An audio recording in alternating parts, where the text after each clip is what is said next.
IPL count down ప్రారంభమైంది. Indian premier league 17వ season మార్చి 22 నుండి ప్రారంభం కానుంది. టైటిలే లక్ష్యంగా ఆయా జట్ల కెప్టెన్లు తమ తమ వ్యూహాలతో బరిలోకి దిగనున్నారు. ఈసారి ముంబై ఇండియన్స్ పాత్ర ఎలా ఉంటుందోనన్న ఆసక్తి రోజురోజుకు పెరుగుతుంది. గుజరాత్ కెప్టెన్ హార్దిక్ను ముంబై తమ జట్టుకు కెప్టెన్గా చేయగా రోహిత్ను పక్కన పెట్టేసింది. ఇది ఐపీఎల్ చరిత్రలోనే చారిత్రాత్మక నిర్ణయమనే చెప్పాలి. ఎందుకంటే జట్టుకు రోహిత్ చేయాల్సిన దానికంటే ఎక్కువే చేశాడు. ముంబైని 5 సార్లు ఛాంపియన్గా నిలబెట్టిన రోహిత్ను కెప్టెన్ నుంచి తప్పించడం సగటు క్రికెట్ అభిమాని జీర్ణించుకోలేకపోయాడు. ఏది ఏమైనప్పటికీ ఈ ఏడాది రోహిత్ కెప్టెన్గా కాకుండా కేవలం ఆటగాడిగానే మైదానంలోకి దిగనున్నాడు. 2011లో ముంబై ఇండియన్స్ రోహిత్ను తమ జట్టులో చేర్చుకుంది. ఆ తర్వాత 2013లో జట్టుకు కెప్టెన్గా ఎంపికయ్యాడు.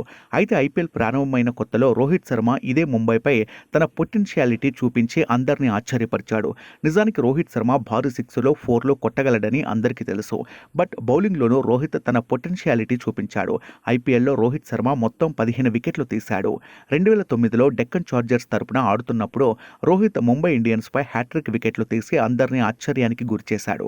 2009లో రోహిత్ శర్మ మొత్తం 11 వికెట్లు తీశాడు. అదే ఏడాది ముంబై ఇండియన్స్పై 6 పరుగులిచ్చి 4 వికెట్లు తీసిన ఘనత సాధించాడు.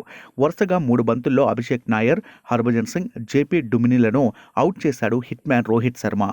ఈ వీడియో మీకు నచ్చినట్లయితే ప్లీజ్ లైక్ చేయండి, షేర్ చేయండి, కామెంట్ చేయండి.